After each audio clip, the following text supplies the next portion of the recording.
July মাহৰ 15 তাৰিখৰ আগতে সকলোৰে ঘৰত অৰুণোদয় ফিটিং আৰু সকলোৰে ঘৰত 10,000 টকা আমাৰ মহিলা উদ্যমিতাৰ চেক আমি আহি আপোনালোকক দি থৈ যাম ভিডিও ৰেকৰ্ডিং কৰি দিয়ক অডিও ৰেকৰ্ডিং কৰি দিয়ক 15 জুলাইৰ আগতে সোণাৰীলৈকে আহিম আমি ডিমলৈকে আহিম নাজিৰালৈকে আহিম শিৱসাগৰলৈকে আহিম আৰু আমি মামৰালৈকে আহিম আৰু সকলোকে 10,000 টকাৰ চেক আপোনালোকৰ হাতত আমি দি থৈ যাম গ্যাৰান্টি মই আজি দি থৈ গলো আপোনালোকক ইলেকশ্যনৰ পিছতে মই মহিলা উদ্যমিতাৰ আঁচনিৰ টকা দিম কংগ্ৰেছে কলে ক'ত দিব আৰে এটো হিমন্ত বিশ্ব শৰ্মাই কথা কৈছে মই যদি এবাৰ কথা কম মৰি যাম কথা কিন্তু ৰাখিমে এইটোৱে হৈছে মূল কথা 1 এপ্ৰিল তাৰিখে মই বিহালীলৈকে গলো সকলো মহিলাক মাতি আনি মহিলা উদ্যমিতাৰ 10,000 টকাৰ চেক দি দিলো কংগ্ৰেছ বিলাক গাতৰ তলত সোমাই গল বিহালী দেইবাৰ আমি সকলো সিট আনকন্টেষ্ট জিকি উলাই গলো ইয়াৰো মহিলা সকল আছে আপোনালোকৰ চিন্তা হৈ আছে নেকি 10,000 টকাটো কেতিয়া পাম আছে নেকি অলপ চিন্তা হয় আছে নেকি তেতিয়ালে মই আজি আপোনালোকক কৈ গলো জুলাই মাহৰ 15 তাৰিখৰ আগতে সকলোৰে ঘৰত অৰুণোদয় ফিটিং আৰু সকলোৰে ঘৰত 10,000 টকা আমাৰ মহিলা উদ্যমিতাৰ চেক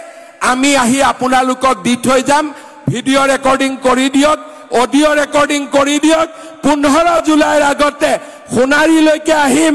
আমি ডিমলৈকে আহিম নাজিৰালৈকে আহিম শিৱসাগৰলৈকে আহিম আৰু আমি মামৰালৈকে আহিম আৰু সকলোকে 10,000 টকাৰ চেক আপোনালোকৰ হাতত আমি দি থৈ যাম গ্যাৰান্টি মই আজি দি থৈ গলো আপোনালোকক কংগ্ৰেছ বিলাকে কব যে এনে কৈছে নিদিয়ে তেওঁলোকক আপোনালোকে এটাই কব যদি এনে কৈছে বিজেপিক আমি বিধানসভাত ভোট নিদিও কিন্তু যদি হিমন্ত বিশ্ব শৰ্মাই আমাক টকা দিব পাৰে তেতিয়ালে কংগ্ৰেছে বিধানসভাত ভোট খুজিব নাহিব হ'ব তেওঁলোকে জুনে আহি আপোনালোকক কব যে হিমন্ত বিশ্ব শৰ্মাই এনেই কৈছে নিদিয়ে কাগজত লিখি লব যে ঠিক আছে এইবাৰ আমি ভোট দিম যদি আমাক টকা নিদিয়ে আমি বিধানসভাত হিমন্ত বিশ্ব শৰ্মাক ভোট নিদিও কিন্তু যদি টকা দিয়ে বেটাহত তহতি কিন্তু ইলেকশন খেলিব নাহিবি কব পাৰিবনে নোৱাৰিব কব পাৰিবনে নোৱাৰিব এতিয়া আপোনালোকক মই আৰু কেইটামান কথা কওঁ কংগ্ৰেছে মোক কয় দুখীয়া মানুহক কিয় দিছে মোৰ মজা লাগে দি পেলাই আৰু ভাল লাগে সেইকাৰণে এইবাৰ মই নতুন কেইটামান কথা কব খুজিছো যেতিয়া মোদী ডাঙৰীয়াই ৰেশন কাৰ্ড দিলে বিনামূলীয়াকৈ আমি ৰেশন কাৰ্ডত চাউল পালো তাৰ পিছত আমি কি পালো যে ৰেশন কাৰ্ডখন দেখুৱালে 5 লাখ টকালৈকে হস্পিটালত আমি বিনামূলীয়া সাহায্য পাব পাৰো বিনামূলীয়া চিকিৎসা হ'ব পাৰে এইবাৰ কলেজৰ এডমিশনৰ সময় মই আজি আপোনালোকক এটা কথা কৈছো যে এইবাৰ কলেজত এডমিশন লবৰ কাৰণে আপোনালোকে গাঁওবুঢ়াৰ সাৰ্টিফিকেট লব নালাগে মৌজাদাৰৰ সাৰ্টিফিকেট লব নালাগে ৰেশন কাৰ্ডখন দেখুৱালে আপোনালোকে বিনামূলীয়া এডমিশন পাই যাব এই কথাখিনিও মই আজি আপোনালোকক কৈ থৈ গৈছো যে এইবাৰ ৰেশন কাৰ্ড দেখুৱালে কলেজত বিনামূলীয়া এডমিশন হৈ যাব চতুৰ্থতে আপোনালোকক আৰু এটা মই নতুন আঁচনিৰ কথা কব খুজিছো যে ৰেশন কাৰ্ডত ইমান দিনে আমি চাউল পাইছিলো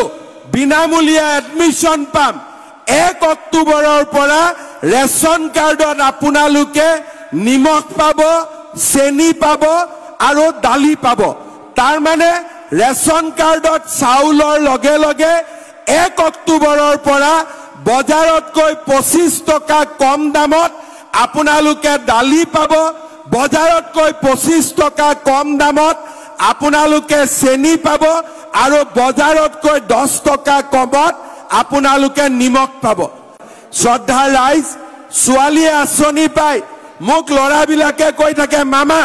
লৰাৰ কাৰণে একো আঁচনি নাই নেকি এইবাৰ আমি কি কৰিব খুজিছো যিমান ল'ৰা ছোৱালীয়ে BA পাছ কৰিব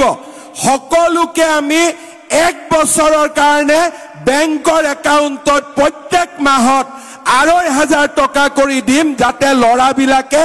ইন্টাৰভিউ দিবৰ কাৰণে দেউতাক মাকক টকা খুজিব নালাগে শ্ৰদ্ধাৰ ৰাইজ আপোনালোকক মই কিমান কথা কলো একফালৰ পৰা আপোনালোকে চাই যাওক আৰু এটা মই নতুন কথা কম 1 এপ্ৰিলৰ পৰা ইলেক্ট্ৰিচিটিৰ দাম 1 টকা মই কমাই দিছো আৰু ভগৱানে যদি কৰে নৱেম্বৰ মাহত ইলেক্ট্ৰিচিটিৰ দাম মই আৰু 1 টকা কমাই দিম যাতে দুখীয়া মানুহে কোনো অসুবিধাত পৰিব নালাগে এই বছৰত আপোনালোকে চাওক যোৰহাটত ইলেকশ্যনৰ সময়ত মই কৈছিলো যে প্ৰধানমন্ত্ৰী আৱাস যোজনাৰ ঘৰ পাবৰ কাৰণে জিঅ' টেগিঙত আপোনালোকে যি কষ্ট পায় জিঅ' টেগিঙত আপোনালোকে কষ্ট ভৱিষ্যতে নাপাব এইবাৰ আপোনালোকক আমি কি কৰিলো জীৱিকা সখী বাইদেউবিলাকে দি জিঅ' টেগিং কৰাই দিলো পইচা কোনেও লোৱা নাই কোনবাই চাহ একাপ খাইছে যদি বেলেগ কথা এইবাৰ আমি কি কৰিব খুজিছো যে যিবিলাকে কিবা কাৰণত জিঅ' টেগিং নাপালে ইলেকশ্যনৰ পিছত নিজৰ জিঅ' টেগিং নিজে কৰিব পাৰিব তাৰো ব্যৱস্থা আমি কৰি দিম যাতে কেতিয়াও আৰু ঘৰৰ নামত কোনেও টকা খাব নোৱাৰে ইয়াৰ উপৰিও 1 অক্টোবৰৰ পৰা অংগনবাদী দৰমহা বাঢ়িব সহায়িকা দৰমহা বাঢ়িব ৰান্ধনী দৰমহা বাঢ়িব আশা কৰ্মী দৰমহা বাঢ়িব মুঠতে এজন মানুহে যিমান কৰিব পাৰে মই ঢালি বাকি সব কৰি দিম যাতে আমাৰ অসমত দুখীয়া আৰু মধ্যবিত্ত পৰিয়ালে